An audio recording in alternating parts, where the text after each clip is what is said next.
Hi guys! Ayan, ang lulutuin ngayon ni Inday ay adobong bangus.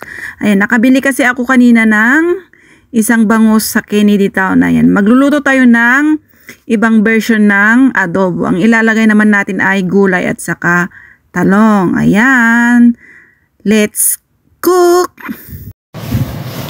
Ayan, nagpainit na ako ng ating mantika at mainit-init na yan. Ayan, priprituhin lang natin yung ating bangus na ano ba tawag? Light brown lang siya guys. Priprituhin lang natin siya ng light brown. Pagkatapos niyan is babaliktarin natin. Ayan, brown na yung kabila. Ibabaliktad natin para maprito din yung kabilang side.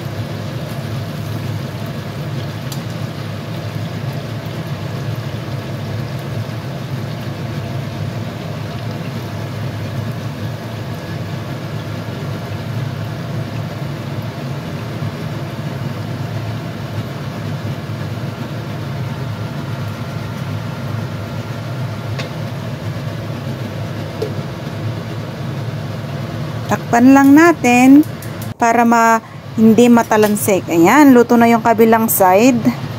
Ayan. Pag ganyan na yung brown niya, lalagay na natin yung ating eggplant. Isa lang yung nilagay kong eggplant guys kasi baka hindi ko na naman maubos. It's supposed to be kwan yun, ilalagay ko dun sa minced pork. Pero binawasan ko lang siya ng isa. Ayan. Ganun din yung process. Priprituhin din natin ng both side. Ayan. Lagay mo lang siya ng ganyan. O, diba? Hindi mo natatanggalin yung ating bangus. Lagay mo na lang siya ng ganyan sa gilid-gilid.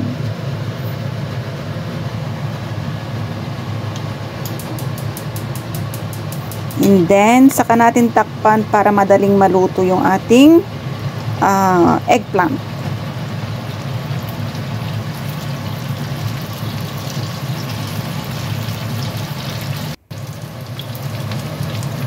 Ayan, baliktan na natin yung ating eggplant. Pag okay ng ganyan, at brown-brown na siyang ganyan. Ayan. Pwede namang hindi nyo na siya pag-brownin yun kasi nga, naprito na siya ng konting brown. Ayan.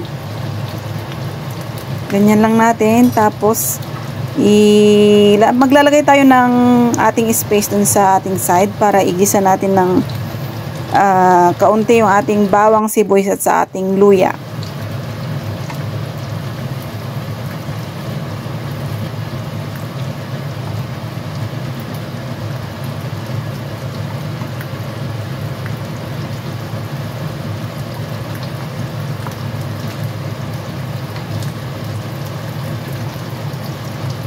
Ayan, pag medyo ganyan na yung tsura niya guys, is ang tagon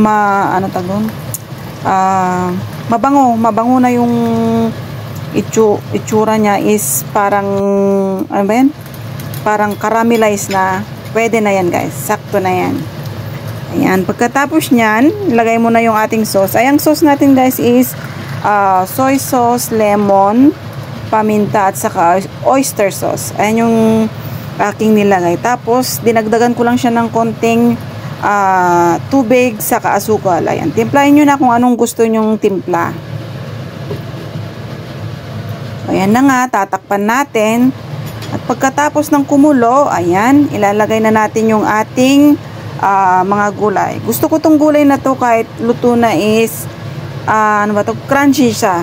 Ito, paborito yan ni Amo na niluluto ko pag sa gulay. Gustong gusto niya yan kasi kahit kumbaga hindi kagaya ng ibang gulay na pag nasobran mo ng luto is malambot na, ito crunchy pa rin siya.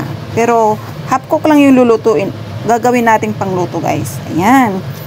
Pag salansan natin ng ganyan, ayan, lulutuin lang natin siya siguro mga 1 minute. Ayan, 1 minute. Ganyan.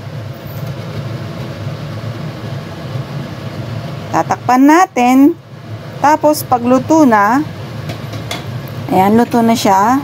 Kasi half cook lang siya. Ilalagay natin yung ating spring onion. Ayan, ganyan yan. Lalagay natin sa ibabaw. Tapos tatakpan natin. Lutuin din natin siya ng mga half cook lang din. ating bangus adobo. Bagong style yan ng adobo ni Inday. Diba? Bagong style yan.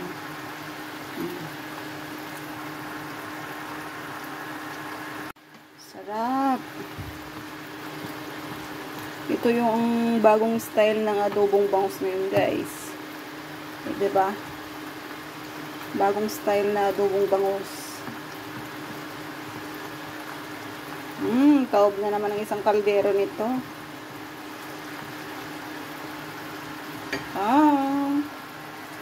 Sarap. Balik ta rin pala natin yung bangus para yung lasa din.